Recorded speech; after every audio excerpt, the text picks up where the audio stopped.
They threw Pepsi on the waitress for fun, cameras rolling as she stood there trembling, mascara bleeding down her cheeks. Just another nobody they could humiliate for entertainment. What they didn't know, her husband was Lucky Banano, and he'd just stopped playing nice. If you're hooked in and want to enjoy this story, go ahead and subscribe, and drop a comment letting me know where you're watching from. It's always amazing to see where everyone's watching. Plus, tomorrow I've got another incredible story lined up, and you definitely don't want to miss it. Alright, back to the story. Angela Herman had been on her feet for 7 hours straight. The Versailles Palace Hotel's grand ballroom glittered under cascading crystal chandeliers as Manhattan's elite raised champagne flutes and laughed with the confidence of people who'd never known consequences. Angela moved between tables like a shadow, refilling glasses, clearing plates, invisible to the guests whose vacation homes cost more than she'd earn in 3 lifetimes. She didn't mind being invisible. In fact, she preferred it. "More champagne, table 9?" her manager hissed, snapping his fingers without looking at her. Angela nodded, steadying her silver tray as she navigated through designer gowns and custom-tailored suits. Table 9 was trouble. She'd known it since they arrived. 3 men in their late 20s, drunk since the cocktail hour, celebrating something they kept calling the Tribeca deal. Their laughter had that sharp edge to it, the kind that came from people who'd never been told no. The one in the center had a name tag that read, Darren Kemp in embossed gold letters. Blonde, smirking, wearing a watch that could have paid her rent for a year. "Finally," Darren drawled as Angela approached, his words slurring slightly. "Thought we'd die of thirst over here.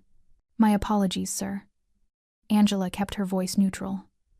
Professional. She'd learned long ago that reacting only made things worse. As she poured, Darren grabbed his friend's phone, scrolling through photos that made them all snicker. Angela caught a glimpse selfies of them making ridiculous faces, posing with bottles, rich boys playing at being dangerous. "Angela, right?" Darren squinted at her name tag, leaning too close. She could smell the bourbon on his breath. "Pretty name. You got a boyfriend, Angela?" "I'm married, sir." "Married?"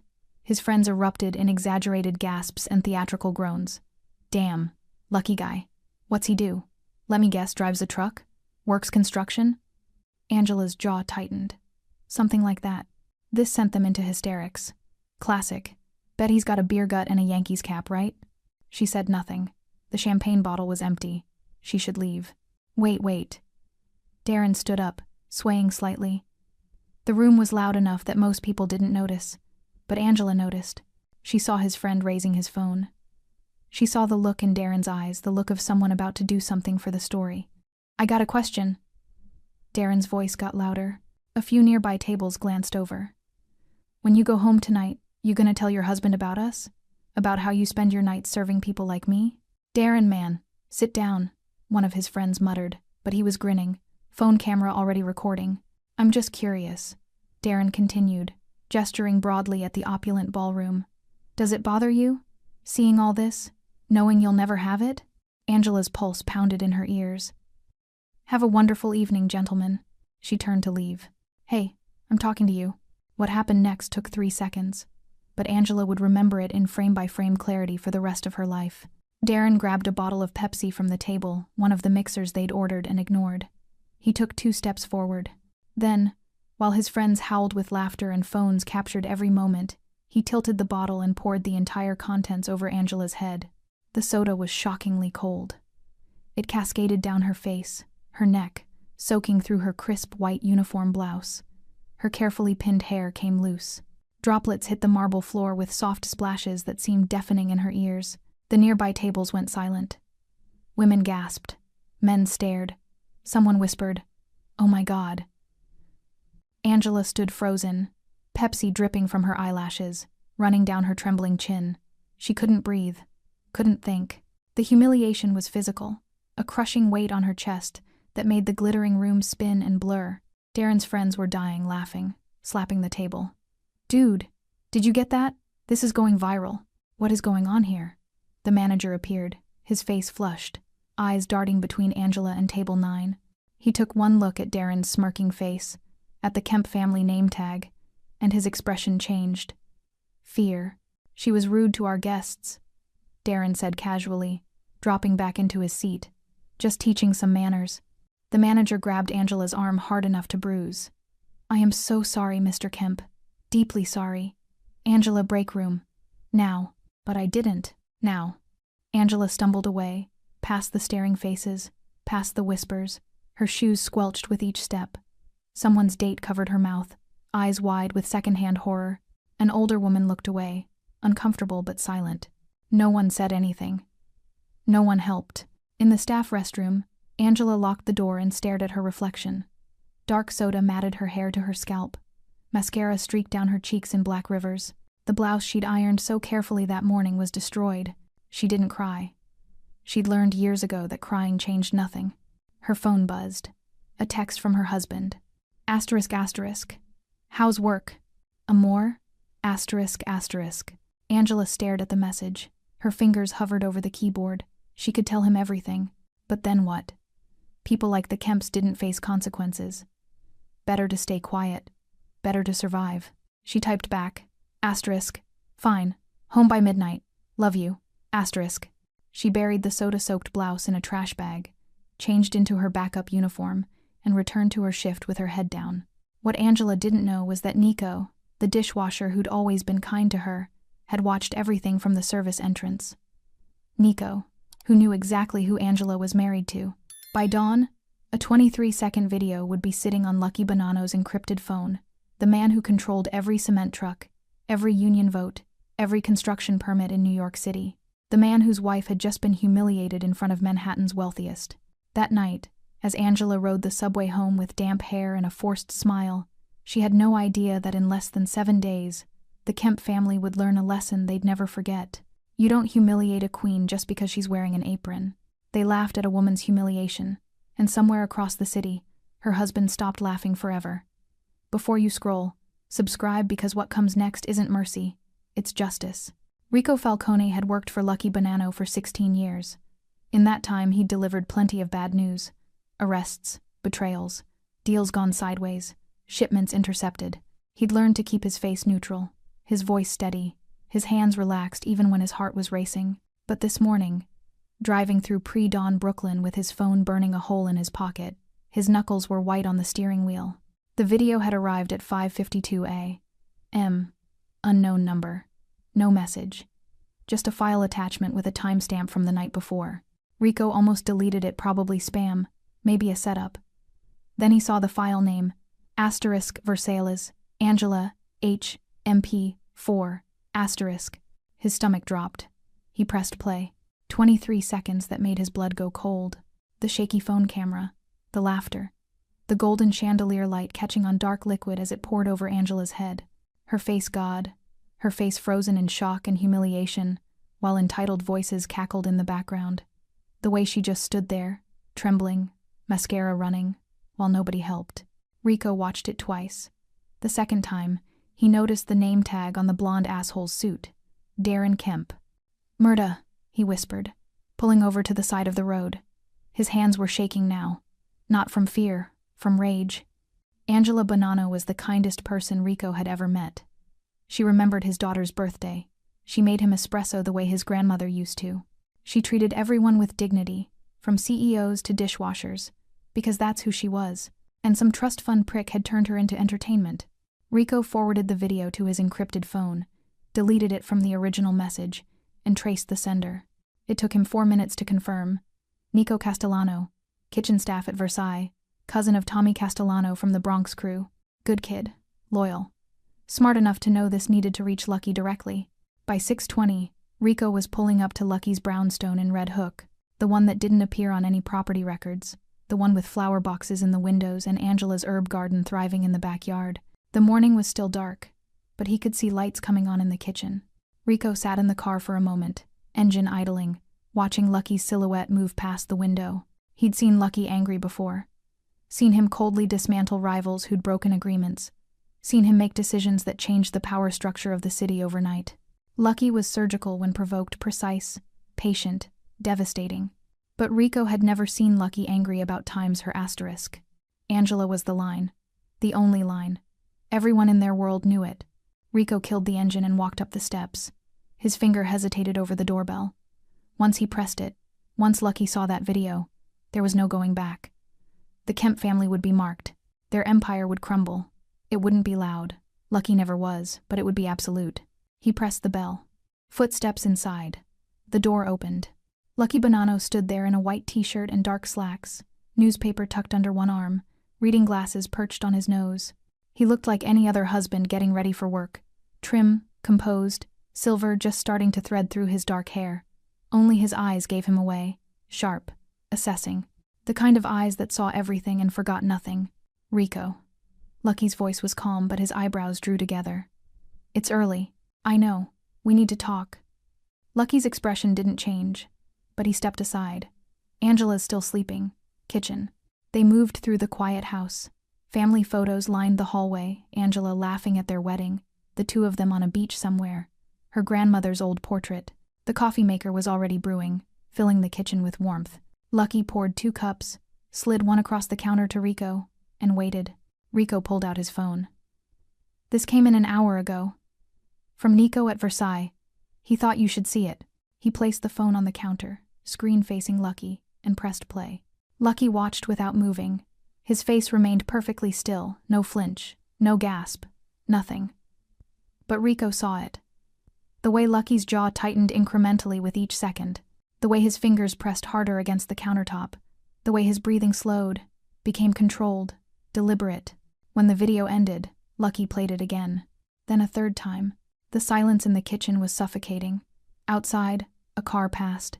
A dog barked somewhere down the block. Normal morning sounds in a normal neighborhood. Lucky set the phone down gently. He removed his reading glasses, folded them with precision, and placed them beside his untouched coffee. When? His voice was barely above a whisper. Last night, around 9. She came home after midnight. Lucky's eyes were distant, replaying the memory. I asked how work was. She said fine. She smiled at me. Rico. She kissed me goodnight and said she was just tired. Rico said nothing. There was nothing to say.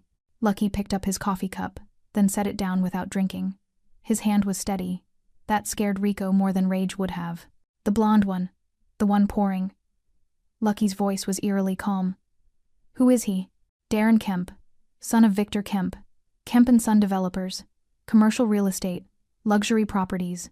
They've got projects across Manhattan. I know who Victor Kemp is. Lucky's eyes finally met Rico's, and what Rico saw there made his spine straighten.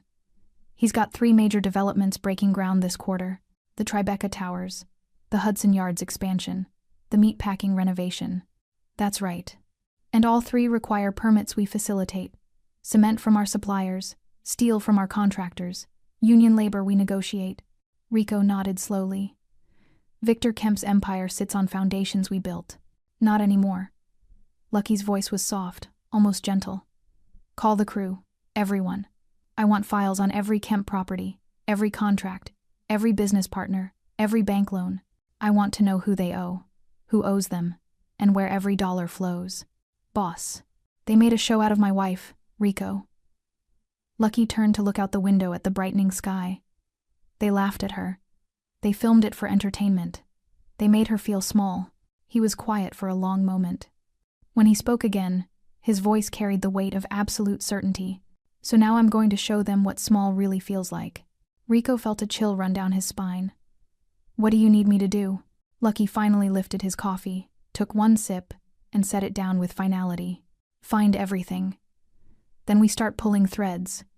Quietly, one by one, until the whole empire unravels. He glanced toward the stairs, where Angela was still sleeping, unaware. Enrico? She never finds out.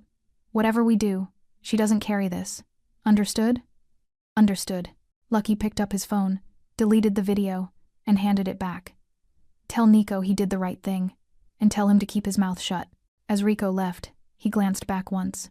Lucky stood at the window, hands in his pockets, watching the sunrise. He looked calm, patient, like a man preparing for war.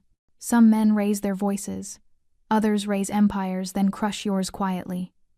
If you'd stand with the man who protects what he loves, hit subscribe now, and don't miss how Lucky Bonanno rewrites revenge. Victor Kemp's office occupied the entire 42nd floor of the Kemp Tower in Midtown Manhattan. Floor-to-ceiling windows framed the city like a conquest. Central Park sprawling to the north, the Hudson glittering to the west. Everything Victor saw, he either owned or planned to own. At 63, Victor had built an empire through calculated ruthlessness disguised as charm. Silver hair perfectly styled, Tom Ford suit tailored to precision. A handshake that conveyed both warmth and warning. He'd survived 3 recessions, 4 mayoral administrations, and countless competitors who'd underestimated him. This morning, sipping his 3rd espresso while reviewing blueprints for the Hudson Yards expansion, Victor felt invincible. His phone buzzed. Gerard, his project manager for the Tribeca Towers. "Morning, Gerard. Tell me we're ahead of schedule." There was a pause. Too long. "Mr. Kemp, we have a situation." Victor's smile faded. "What kind of situation?" "The cement delivery for Tower 2. It didn't arrive this morning. I called the supplier Bronx Materials and they said there's been a delay. Technical issues with their trucks." "Technical issues." Victor's voice cooled. "Did you explain that we have a contractual deadline?" "I did. They apologized but said their entire fleet is down for maintenance. Recommended we contact an alternative supplier." Victor set down his espresso. "Their entire fleet, all at once. That's what they said." "Call Romano Brothers. They've handled overflow before." "I did. They're booked solid for the next 3 weeks. Same with Empire Concrete and Hudson Supply. It's like everyone's suddenly unavailable." A thin thread of unease wound through Victor's chest. "That's not possible. There are 24 concrete suppliers in this city. I've called 11 so far. Same story from all of them: booked, delayed, or undergoing maintenance." Victor stood, walking to the window. 42 stories below, the city moved in organized chaos. Trucks, cranes, construction sites dotting the landscape like his personal monuments. "Keep calling. Offer premium rates if you have to. We can't afford delays on Tribeca." "Yes, sir." Victor hung up and immediately dialed his son. Darren answered on the 4th ring, voice thick with sleep. "Dad? It's not even 8. Where were you last night?"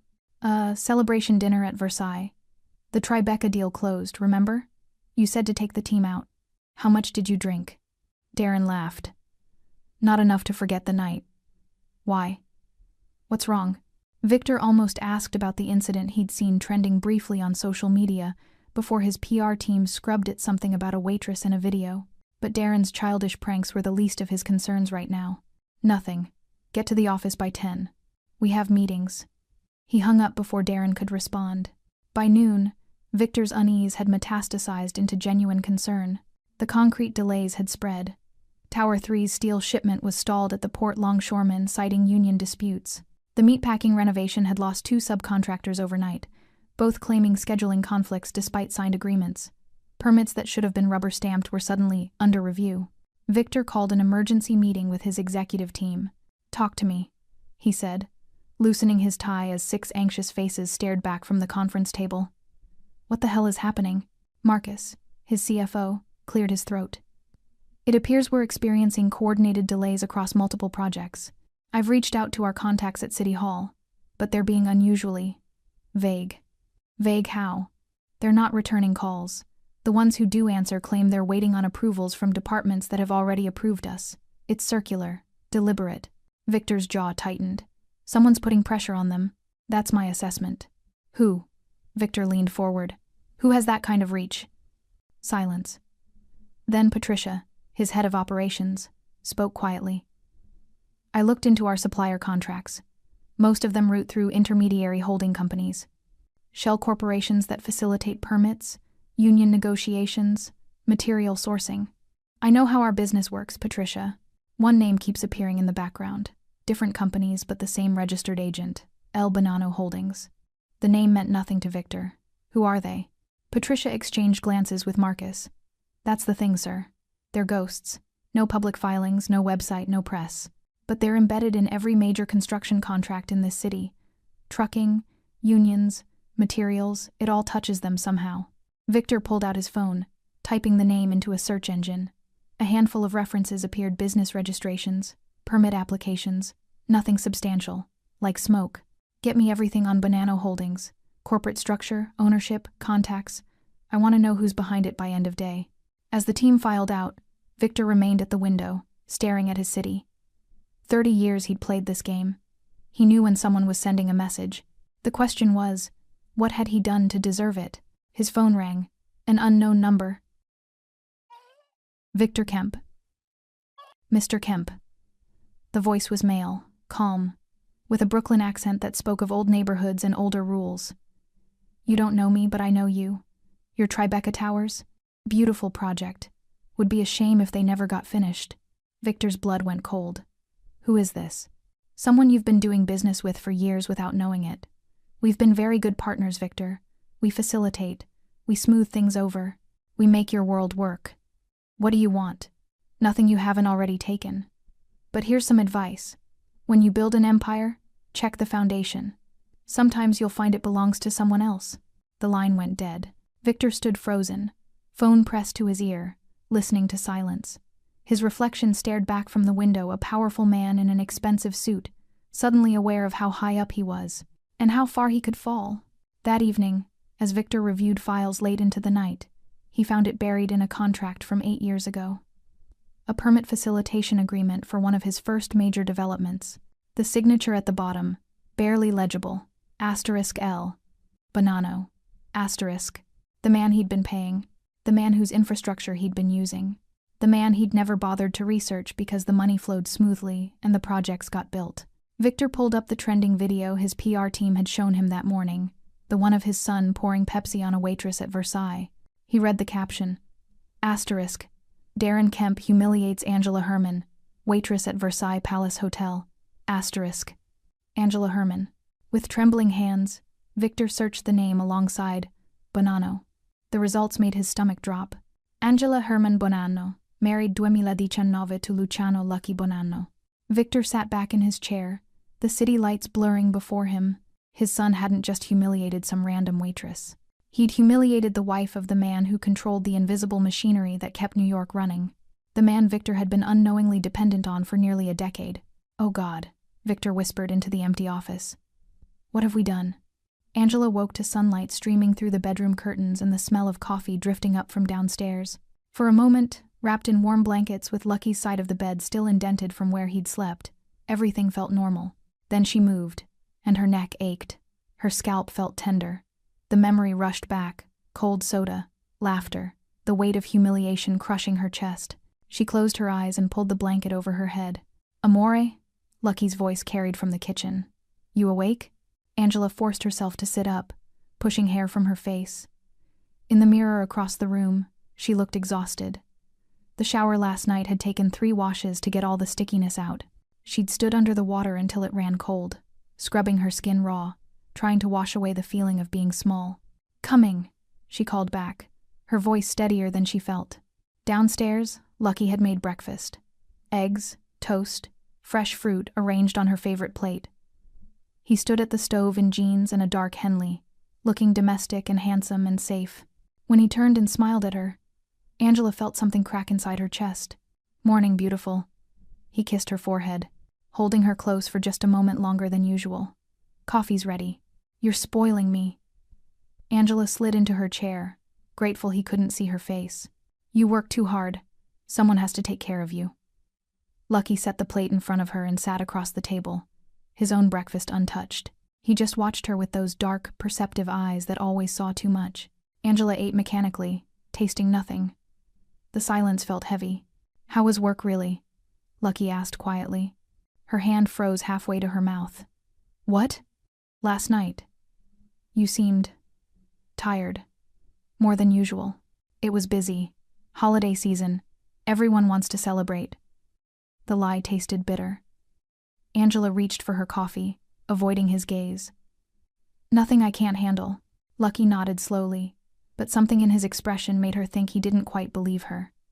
Before he could press further, her phone buzzed on the table. A text from Maria, one of the other waitresses. Angela, are you okay? Everyone's talking about what happened. That video is everywhere. Angela's stomach dropped. Her fingers trembled as she opened her social media apps. She'd avoided them since last night, but now, the video was everywhere. Twitter, Instagram, TikTok, reposted, commented on, shared thousands of times. Number, Pepsi waitress times was trending. Headlines screamed, billionaire's son humiliates service worker, and viral video shows elite cruelty.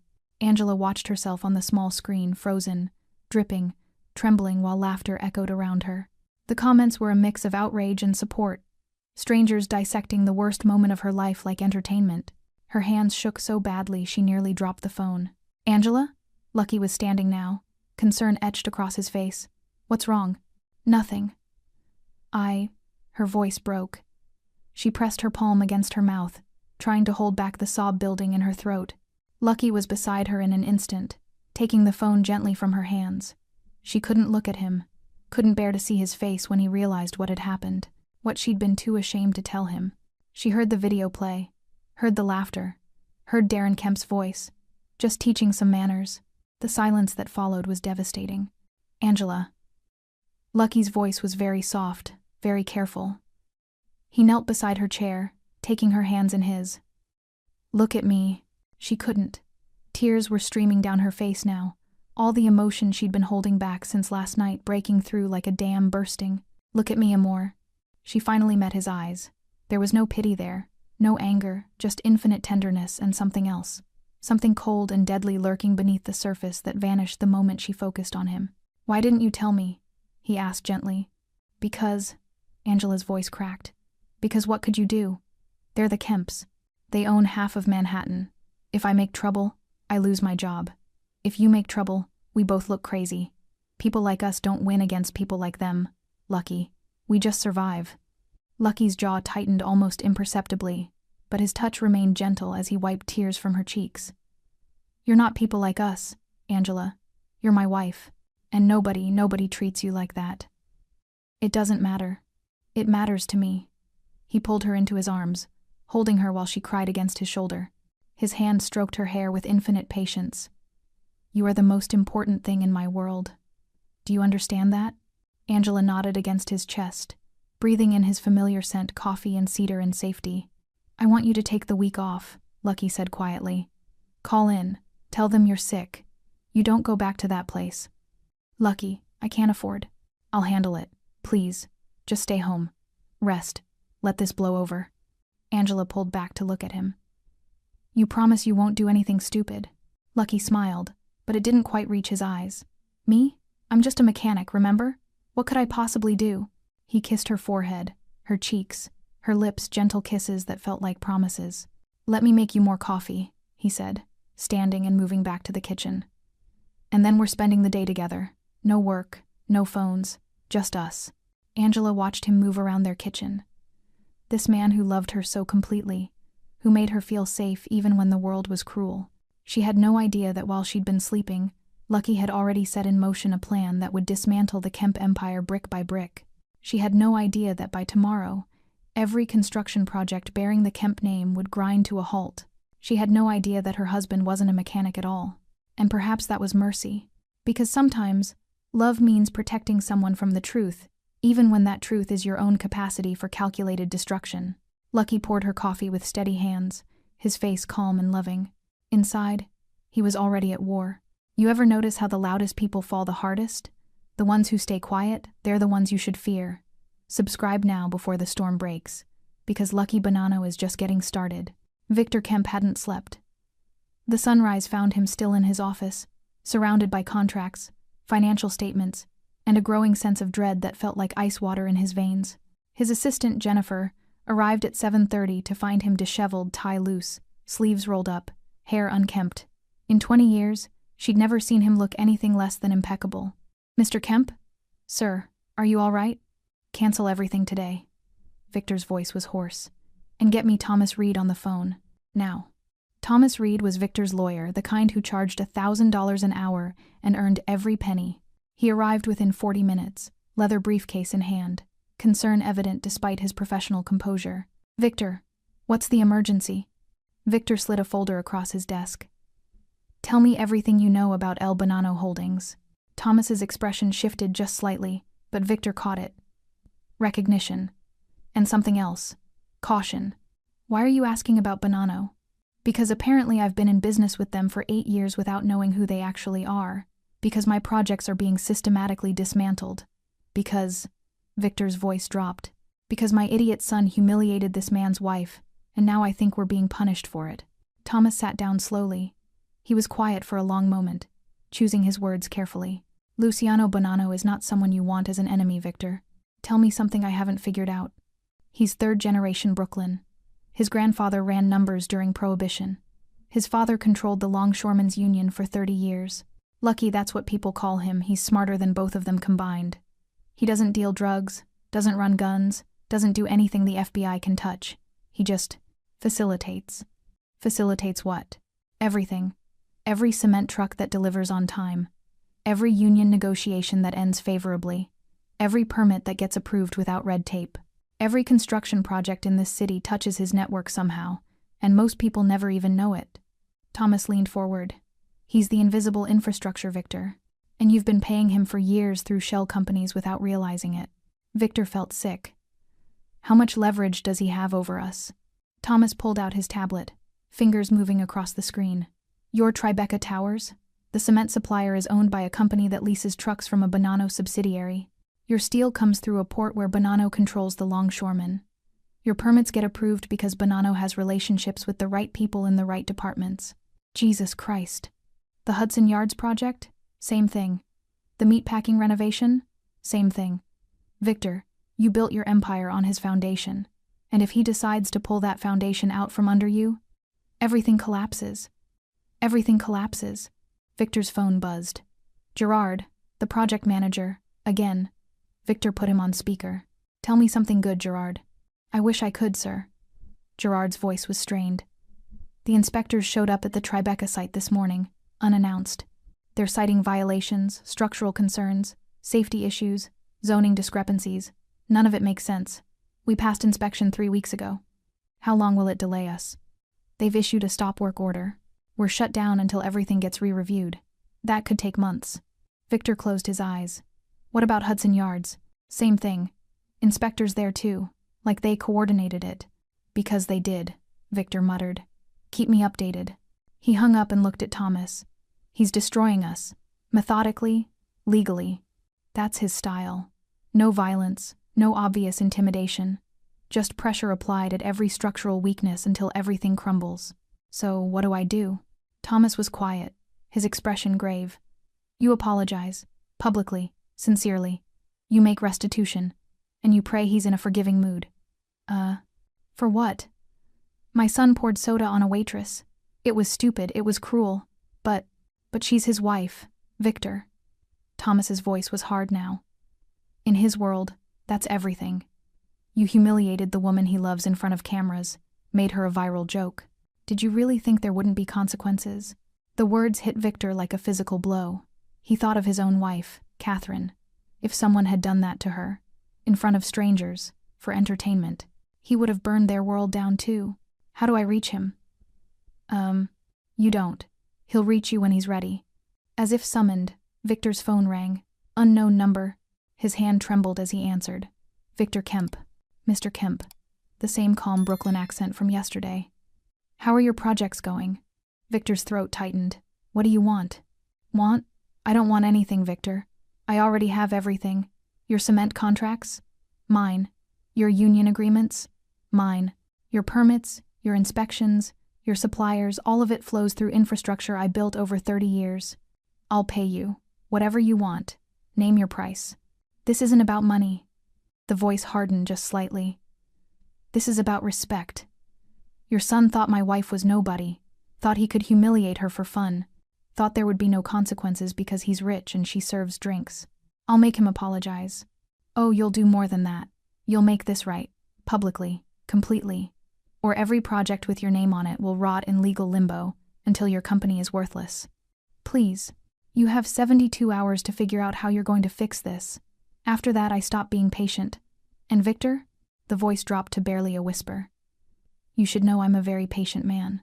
So if I'm done waiting, that means you've already lost. The line went dead. Victor sat frozen, phone pressed to his ear, listening to silence. Thomas was watching him with something that looked like pity. What did he say? 72 hours. Victor's voice was hollow. He gave us 72 hours. Then we'd better figure out what an acceptable apology looks like to a man who just dismantled your empire in 3 days. Victor looked out at his city, the skyline punctuated by his buildings, his monuments, his legacy. Except they weren't his at all. They never had been. They belonged to the man who controlled the foundation. And that man was done playing nice. Lucky Bonanno sat in a booth at Sal's Diner in Red Hook. the same booth he'd occupied every Thursday morning for 12 years. To anyone watching, he was just another neighborhood guy: jeans, work boots, leather jacket. He sipped his espresso and read the New York Times like he had nothing more pressing than deciding what to have for lunch. Rico slid into the seat across from him, setting down a manila folder. "Morning, boss." "Morning." Lucky didn't look up from his newspaper. "Talk to me." Kemp's bleeding from every direction. The Tribeca Towers are frozen stop work orders on all 3 buildings. Hudson Yards lost their primary investor this morning. Goldman pulled out, citing concerns about project viability. The meatpacking renovation lost their construction crew. The union rep said they got a better offer elsewhere. Elsewhere meaning? One of our developments. We're paying them 20% more, and they jumped ship within 2 hours of the offer. Lucky turned the page of his newspaper calmly. "Good. What else?" Rico opened the folder. Kemp's credit line got pulled yesterday.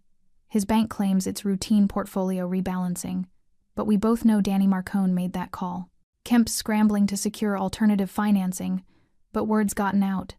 Nobody wants to touch him right now, because they don't know why he's falling, and that scares them more than knowing. "Exactly."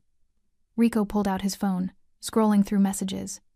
His stock took a nosedive this morning, down 18%. Business journalists are starting to ask questions. His PR team is working overtime. Lucky finally looked up, his dark eyes unreadable. "How's Angela?" The question shift was abrupt, but Rico had learned to follow Lucky's jumps in logic. "She's home. Hasn't left the house since Tuesday. Maria says she called in sick for the rest of the week." "Is she eating?" I don't know, boss." "Find out." Lucky's voice was quiet but firm. "And make sure she has groceries.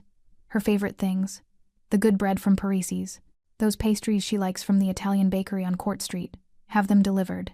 Anonymous." Rico made a note. "Done." "She can't know any of this comes from me. She thinks I'm just her husband who fixes cars and loves her. That's how it stays." "Understood." Lucky folded his newspaper precisely, setting it aside. His movements were controlled, methodical, the calm before devastation. Phase 2 starts today. I want Kemp's supplier network completely severed. Every contractor, every vendor, every material source. They all get better offers from our people. Make it attractive enough that they can't refuse. That's going to cost us. I don't care what it costs. Lucky's voice remained even, but there was steel beneath it. I want Victor Kemp to wake up every morning and find another piece of his empire missing. I want him to feel powerless.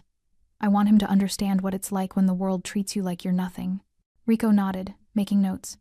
"What about Darren? The son?" Lucky's jaw tightened almost imperceptibly. "What about him?" "Word is he's still going out, still partying. Doesn't seem to understand the gravity of what's happening. He will." Lucky's voice dropped to something cold and final. "When his father loses everything, when the Kemp name becomes synonymous with failure, when he can't get a table at a restaurant or a meeting with anyone who matters, then he'll understand. But I don't touch him directly. His punishment is watching his father's empire crumble and knowing he caused it." Poetic. "No, just fair." A waitress approached, young, nervous, new. She fumbled with her notepad. "Can I get you gentlemen anything else?" Lucky's entire demeanor shifted. The cold calculation vanished, replaced by warmth. He smiled at her kindly. "Just a refill on the coffee, sweetheart. Take your time. And hey," he gestured to her notepad. "First week?" She nodded, embarrassed. "You're doing great. Keep your head up. It gets easier." The girl smiled, relieved, and hurried away. Rico watched this transformation with quiet awe. This was why people loved Lucky Bonanno. He was ruthless to enemies but gentle to everyone else, especially service workers, especially people society overlooked. "She reminds me of Angela," Lucky said quietly, watching the waitress pour coffee at another table. "Trying so hard, working so hard, just wanting to do her job with dignity. Angela's stronger than she thinks." "I know." Lucky took a sip of his fresh coffee. "That's why she doesn't need to know about any of this. She'd try to stop me. She'd say it's not worth it, that she's fine, that she doesn't want trouble. But it's not about what she thinks she needs. It's about what she deserves." Rico leaned forward. "Boss, Victor Kemp called Thomas Reed yesterday. Reed's asking around, trying to figure out how to make this right. Let him ask. I'm not ready to talk yet. How long are you going to make him sweat?" Lucky checked his watch. 48 more hours. Let him feel what it's like when the walls close in and nobody will help you. When the people you thought were friends suddenly can't take your calls. When money can't fix your problems because the problem is you crossed the wrong man. And then I'll tell him exactly what I want. Publicly, painfully. And he'll do it because he'll have no other choice. Rico closed the folder. The crew's ready. Everyone's in position. We're hitting 20 different pressure points simultaneously. By tonight, Kemp won't have a single active project in this city. Good. Lucky stood, leaving cash on the table with a generous tip. Make sure the new waitress gets this. Tell her it's from a customer who remembers what it's like starting out. As they walked out into the cold November morning, Rico glanced at his boss. You really love her, don't you, Angela? Lucky stopped, his hand on the car door, looking back at the diner where the young waitress was clearing their table. More than anything in this world, he said quietly. And anyone who hurts her learns that love isn't weakness, Rico. It's the most dangerous thing a man like me can feel. He slid into the car, and they drove away. Behind them, the invisible war continued silent, systematic, unstoppable. And Victor Kemp's empire continued its slow, inevitable collapse. Victor Kemp's office felt smaller than it had 3 days ago. The same floor-to-ceiling windows, the same expensive furniture, the same view of Manhattan, but now it all felt like a cage. His board of directors sat around the conference table, faces ranging from worried to openly hostile. The morning's Wall Street Journal lay in the center. Kemp Empire in freefall. What went wrong? 17 projects, Marcus said, his voice tight. 17 active projects, and every single one is either frozen, delayed, or hemorrhaging money. We've lost 4 major investors. Our stock is down 32%, and nobody will tell me why. I'll tell you why. Victor's voice was hoarse from too little sleep and too much coffee. Because I built this company on borrowed infrastructure, and the man who owns that infrastructure is taking it back. The board exchanged confused glances. Patricia cleared her throat. Sir, I'm not sure I understand. Bonanno. Victor said the name like a curse. Luciano Bonanno. Every supplier we use, every union we negotiate with, every permit we obtain, it all flows through his network. And I never knew it. None of us knew it. Thomas Reed, sitting at the far end of the table, nodded grimly. It's true. I've spent the last 48 hours tracing shell companies and subsidiary relationships. Bonanno's fingerprints are on every major construction deal in this city. He's the invisible hand that makes things work. Or makes them stop working, Marcus muttered. Why is he doing this? Patricia asked. What did we do? And Victor looked at his son. Darren sat slouched in his chair, pale and quiet for once, scrolling through his phone. He'd been unusually subdued since Victor had shown him the video, the one that had gone viral, the one that had destroyed everything. Darren, Victor's voice was sharp. Put the phone down and tell them what you did. Darren's head snapped up. Dad, tell them. The room went silent. Darren's face flushed. There was this waitress, at Versailles.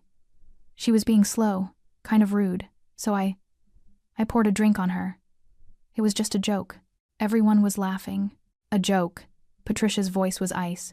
You humiliated a woman for entertainment. I didn't know. You didn't know she was married to the most powerful man in New York. Victor finished. You didn't know that the quiet waitress you degraded on camera was Angela Bonanno, and now we're all paying for your joke. The weight of it settled over the room like ash. Jesus Christ, someone whispered. Marcus leaned forward, his face in his hands. We're finished. If Bonanno wants us destroyed, we're finished. No. Victor stood, pacing to the window. We apologize. We make it right. We give him what he wants. And what does he want? Victor pulled out his phone, playing the voicemail he'd received an hour ago. The voice was calm, measured, terrifying in its certainty. Victor, time's almost up. Tomorrow, 8 p.m., Warehouse 47 in Red Hook. Come alone. Bring your son. We'll discuss terms. The message ended. The room stayed silent. He wants us to grovel, Darren said bitterly. He wants justice, Thomas corrected. And honestly, you're lucky he's giving you the option. Men like Bonanno don't have to negotiate. They just destroy. Victor turned to his son, and for the first time, Darren saw something he'd never seen before in his father's eyes. Fear. Do you understand what you've done? Victor's voice shook. Not just to this company, not just to our family, but to every person in this room whose livelihood depends on us. The contractors who won't get paid? The employees who lose their jobs? I didn't mean. You never mean anything, Darren. That's the problem. You go through life thinking your money protects you from consequences. Well, congratulations. You just learned it doesn't. Darren looked away, something that might have been shame finally crossing his features. What do we do? Patricia asked quietly. Victor took a breath, steadying himself. Thomas and I go to that warehouse tomorrow. We meet with Bonanno. We listen to what he wants, and we give it to him, whatever it takes. And if what he wants is impossible, then we lose everything. Victor's voice was hollow. But we're losing everything anyway. At least this way. Maybe we can stop the bleeding. That night, Victor sat alone in his study at home, a glass of scotch untouched on the desk beside him. Catherine, his wife of 30 years, had tried to talk to him, but he'd sent her away. He couldn't explain this to her. Couldn't make her understand how thoroughly he'd failed. He pulled up the video again, the one that had started everything, watched his son's face, flushed with alcohol and entitlement, as he grabbed that Pepsi bottle, watched Angela Bonanno standing there frozen, humiliated, while laughter echoed around her. Watched the way she trembled, the way her shoulders hunched, the way she looked so utterly small and alone. And Victor thought about Catherine, about how he'd feel if someone did that to her. He'd burn their world down, just like Lucky Bonanno was doing to him. The scotch burned going down. Victor closed his eyes, and for the first time since building his empire, he let himself feel the full weight of his failure, not the financial loss that was just money, but the moral failure. The fact that he'd raised a son who thought cruelty was entertainment. The fact that he'd built a company culture where nobody had stepped in to stop it. His phone buzzed. A text from an unknown number. **, tomorrow, 8 p.m., don't be late. And Victor, bring a pen, you'll be signing things. **.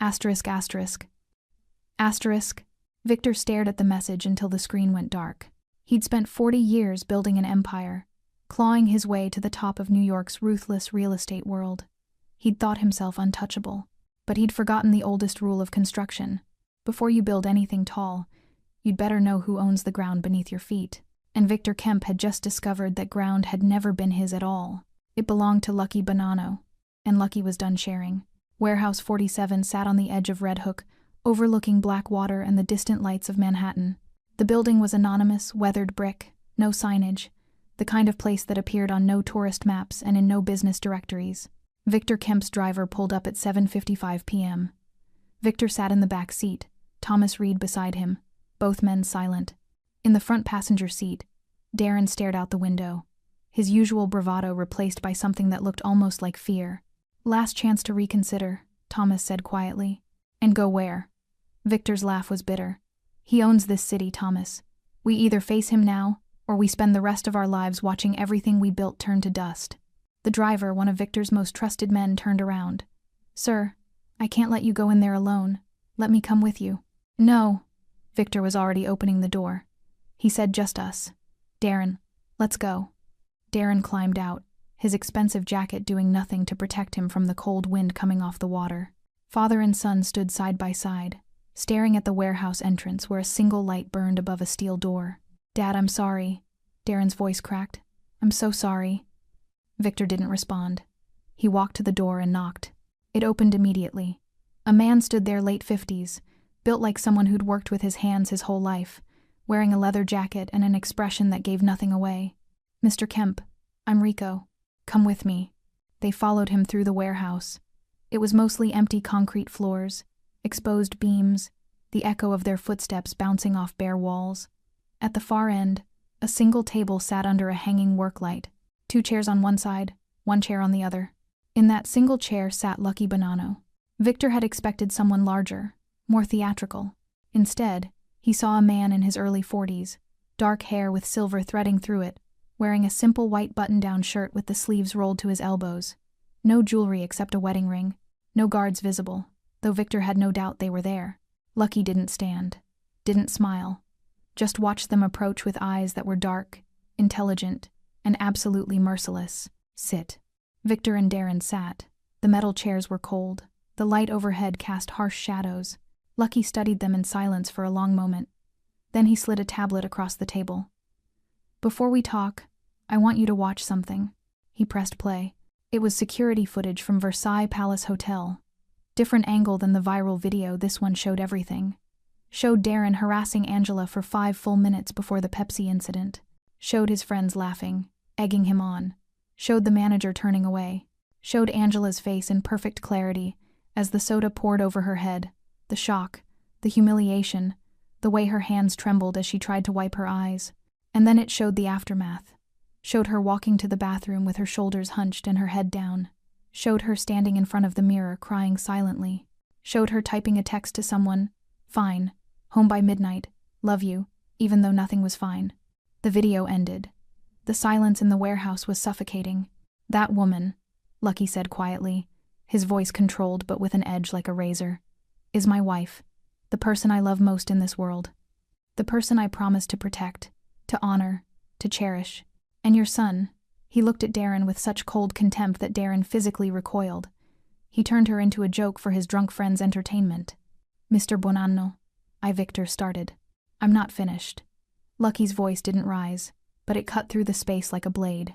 "You want to know why I'm destroying you? It's not about money. It's not even about revenge. It's about making you understand that every person matters. That waitress you didn't defend? She's someone's daughter, someone's wife, someone who deserves basic human dignity, regardless of how much money you have." He leaned forward, his hands flat on the table. "Angela came home that night and lied to me. Told me everything was fine because she was afraid. Afraid that speaking up would cost her job, that complaining would make her look weak, that people like her don't get justice against people like you." Lucky's jaw tightened. She was protecting me from worrying. Even after being humiliated, she was thinking about someone else. That's who she is. Darren's face was pale, tears streaming down his cheeks. "I'm sorry. I'm so sorry. I was drunk and stupid and you thought she was nobody." Lucky's eyes locked onto Darren's. "That's the truth, isn't it? You saw a waitress, someone beneath you, and you thought there would be no consequences. Well, here are your consequences." He slid a document across the table. Victor picked it up with shaking hands. "You'll make a televised public apology. Tomorrow. To Angela specifically, and to service workers everywhere. You'll establish a $60 million fund for workplace dignity and harassment prevention. 20% of Kemp Enterprises will be transferred to a trust that supports workers' rights organizations. And Darren," Lucky's voice went flat, "you will never hold a public-facing position in any business again." $60 million, Victor's voice choked. "That will bankrupt us." "No, that will humble you. Bankruptcy comes if you refuse." Victor stared at the document. At the end of everything he'd built. At the price of his son's cruelty. "And if I sign this," Victor said slowly, "you'll stop? The projects will move forward?"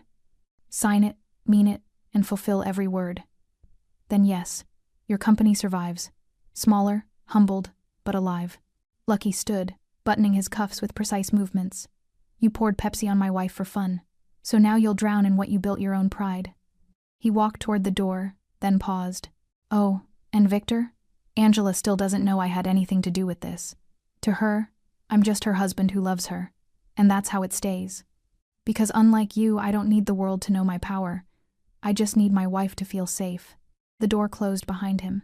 Victor and Darren sat in the harsh light, staring at the papers that would dismantle their empire. And Victor picked up the pen. "Power doesn't need to shout. It just smiles while you beg. If that line made your pulse jump, subscribe because the world's about to see who truly runs New York." The next morning, the world stopped spinning for Angela. She sat on the worn velvet couch in their living room, a mug of lukewarm coffee resting in her lap, trying to process the chaos of the last few days. Lucky sat next to her, a copy of the Times spread across his knees, occasionally flipping a page with measured calmness. The television was on, tuned to a morning news program that she usually ignored, but today, the anchor was talking about her. The segment began with a montage, the viral video, the headlines about Kemp & Son's sudden financial troubles, and then a graphic of the newly established Workplace Dignity Fund with a staggering $60 million allocated to it. Angela felt her breath catch in her throat. She looked at Lucky, whose eyes remained fixed on his paper, his face a mask of domestic serenity. Then, the camera cut to a live feed. Victor Kemp, the formidable, silver-haired mogul, stood at a mahogany podium, flanked by his lawyer, Thomas Reed, and a pale, clearly miserable Darren. Victor looked defeated, his Tom Ford suit rumpled, his usual charisma replaced by a deep, palpable anxiety. "We are here today," Victor began, his voice surprisingly shaky, "to address an incident that has brought great shame upon the Kemp name and our company, Kemp & Son Developers." Angela reached out and instinctively clutched Lucky's arm. He set his newspaper down gently, finally turning to the screen. "This is crazy," Angela whispered. "Why is he doing this? They never apologize." Lucky watched the screen, his expression unreadable. "Maybe they finally realize their actions have consequences, Amor," he murmured, his gaze soft as he looked at her, his voice devoid of any triumph. Victor continued, his composure cracking when he reached the prepared statement. He cleared his throat, adjusting his tie. "My son, Darren Kemp, behaved with unforgivable cruelty toward an individual who was simply doing her job with dignity. We failed that individual. We failed in our humanity. And most importantly, we offer our deepest, most profound apology to Angela Herman." Hearing her name spoken on national television by the man whose company she believed was untouchable sent a fresh wave of shock through Angela. Victor's apology was precise, detailing the establishment of the massive fund and the implementation of strict new corporate policies on workplace conduct. Then, Darren was nudged forward. He looked less like a swaggering rich boy and more like a terrified child who had just realized the weight of his actions. His eyes were red-rimmed, his hands trembling slightly as he gripped the podium. "I am so truly sorry," Darren mumbled, the words sounding hollow but undeniably forced. "To Angela Herman. I was drunk. I was arrogant. I believed I was above consequence. What I did was cruel, indefensible, and I am committed to making amends. I hope, one day, she can find a way to forgive me." The camera held on Darren's pathetic figure for a beat too long before the anchor cut in, summarizing the terms of the apology and the crippling financial penalties on Kemp & Son. Angela pressed the remote, turning the screen black. The sudden silence in the room was heavy, filled with the echo of Victor Kemp's defeated voice. She looked at Lucky, tears welling in her eyes, not tears of humiliation, but of bewildered vindication. "Lucky, I don't understand this," she choked out. "The Kemps don't do this. They don't apologize. They don't pay $60 million for a waitress. Someone made them do this." She searched his dark, intense eyes for an answer, for a flicker of recognition, but he remained perfectly composed, radiating only concern for her. He reached out and pulled her into his arms, holding her tightly, his chin resting on her head. His embrace was warm, solid, and utterly protective. "It doesn't matter, Amore," he said, his voice a low, comforting rumble in her ear. "It only matters that the world saw them kneel." He pulled back just enough to look at her, his thumbs gently wiping the fresh tears from her cheeks. That video went everywhere. They were trending for all the wrong reasons. Their shareholders panicked. Their partners walked away. This is how the wealthy save face, Angela. They make a huge public spectacle to distract from the collapse. This isn't about you. It's about them trying to stop the bleeding. He was giving her a plausible, non-Mafia explanation, the ruthless logic of business. And she wanted to believe him. She needed to believe him. The alternative was too dark, too impossible to reconcile with the gentle man who cooked her breakfast and watered her herb garden. She rested her head against his shoulder, her body shaking slightly. She felt safer than she had since the incident. The Pepsi stain on her soul was finally beginning to wash away. "They said my name," she whispered. "On TV. They were forced to say my name." Lucky stroked her hair, kissing her forehead, a gesture of a man who would gladly burn the world down to protect her peace. "And now," he said quietly, his eyes distant, fixed on a spot she couldn't see. "The world knows what happens when you disrespect a queen just because she's wearing an apron." He held her there for a long time, listening to her breathing even out, feeling the tension finally drain from her muscles. He knew the cost of this, the sheer manpower, the legal maneuvering, the decades of influence it had taken to dismantle a billion-dollar empire in 3 days. It was worth every single penny and every single risk. He would always be her safe harbor, the husband who just fixed cars and loved her unconditionally, a calm presence in a cruel world. The war was over, and his wife was finally starting to heal. The spectacular televised apology by the Kemps marked not an end, but a quiet, irreversible shift in the power structure of New York. Within weeks, the once mighty Kemp & Son Developers faded into a cautionary tale. Their stock continued its downward spiral until it was delisted. The $60 million fund and the 20% equity transfer were simply too great a wound for the already exposed, brittle empire to bear. The projects Victor Kemp had once pointed to with pride, the Tribeca Towers, the Hudson Yards expansion, the meatpacking renovation, remained frozen for months. They didn't vanish in a blaze of glory or a hail of gunfire. They simply withered away, one canceled contract and one revoked permit at a time. Eventually, they were quietly absorbed by a maze of holding companies and subsidiaries, all of which ultimately reported back to El Banano Holdings. Lucky didn't want the notoriety of seizing a rival's empire. He wanted the profit and the permanent removal of a threat. Victor Kemp was now nothing more than a wealthy figurehead whose influence had been surgically neutered, allowed to keep his house but stripped of his legacy. And Darren? He disappeared entirely from the social scene. The humiliation of the apology, the sight of his father's empire dissolving because of his casual cruelty, was a punishment more profound than jail. He was alive, untouched by physical violence, but banned from ever holding a public-facing business position, a ghost living off a trust fund, forever branded as the brat who cost his family everything. He finally learned what it meant to be made small. Angela, meanwhile, was healing in the only way she knew how, by moving forward. She never returned to the Versailles Palace Hotel. The thought of that glittering ballroom and the feeling of the cold Pepsi made her physically ill. She found a new job at a small, independent restaurant downtown, the kind of place where the staff knew each other's names, and the owner saw her as a person, not a disposable shadow. The news cameras had long moved on, but Angela had become something unexpected. A quiet symbol. She was the waitress who made billionaires apologize. Her dignity, which Darren Kemp had tried to steal, had been repaid in full. She took the week off Lucky had urged her to, and then she went back to work, choosing to serve others not because she had to, but because she could, and no one would ever take her respect again. She often thought about the apology, the overwhelming public reaction. Lucky's calm, rational explanation about the stock market and PR moves made sense to her, fitting into the framework of the ruthless corporate world she knew. She was eternally grateful to the stranger, the anonymous Nico, the dishwasher, the person with the video who had been brave enough to upload the footage that triggered the cascade. She never questioned the coincidence of the Kemps' immediate financial ruin coinciding with her humiliation. Her heart simply wouldn't allow her to suspect the gentle, composed man who made her feel safe every single morning. One sunny Thursday morning, a few months after the reckoning, Lucky sat in his usual booth at Sal's Diner in Red Hook.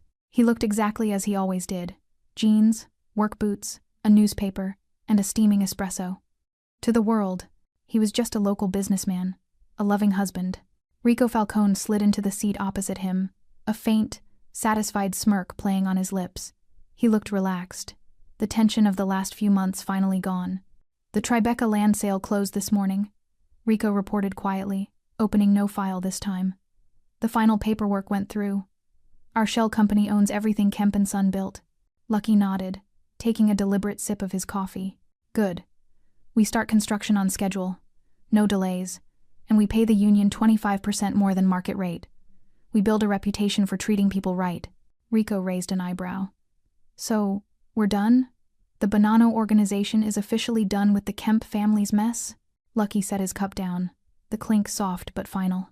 He looked toward the counter, where Angela was laughing with the young waitress who had fumbled their order months ago, the girl who reminded Lucky of Angela's own diligence. Angela, who had come by the diner on her way to work for a coffee and a quick kiss. We're never done, Lucky said, a faint, almost imperceptible smile touching his lips. But we're quiet again. He watched as a waiter walked past, carrying a tray with a fizzing glass of soda for a customer. The dark liquid caught the sunlight, the ice clinking softly. The sound reminded him of that first, devastating sound in the Versailles ballroom. She's happy, Rico observed, following his gaze. Lucky's eyes were fixed on the soda, the simple, common drink that had sparked a war. More than anything in this world, he said, his voice quiet, carrying the weight of absolute certainty. He glanced back at Rico, his dark eyes sharp and assessing, holding all the power he had carefully hidden away. And Rico? Lucky picked up his newspaper, masking his face once more. Tell me something. Even the sweetest drink can leave a bitter aftertaste. The Kemps will remember that taste forever. That's what matters. Lucky Bonanno went back to reading his newspaper, his morning ritual undisturbed. The king of New York's unseen infrastructure was simply enjoying his coffee. He had fought a quiet war and won a perfect victory, all for the woman who believed he was nothing more than her handsome, unassuming husband. And as long as Angela felt safe, felt loved, and felt dignity, Lucky Banana would remain the most dangerous man in the city, because his love, she would never know, was his only line and his greatest weapon. Thanks for sticking with this story till the end.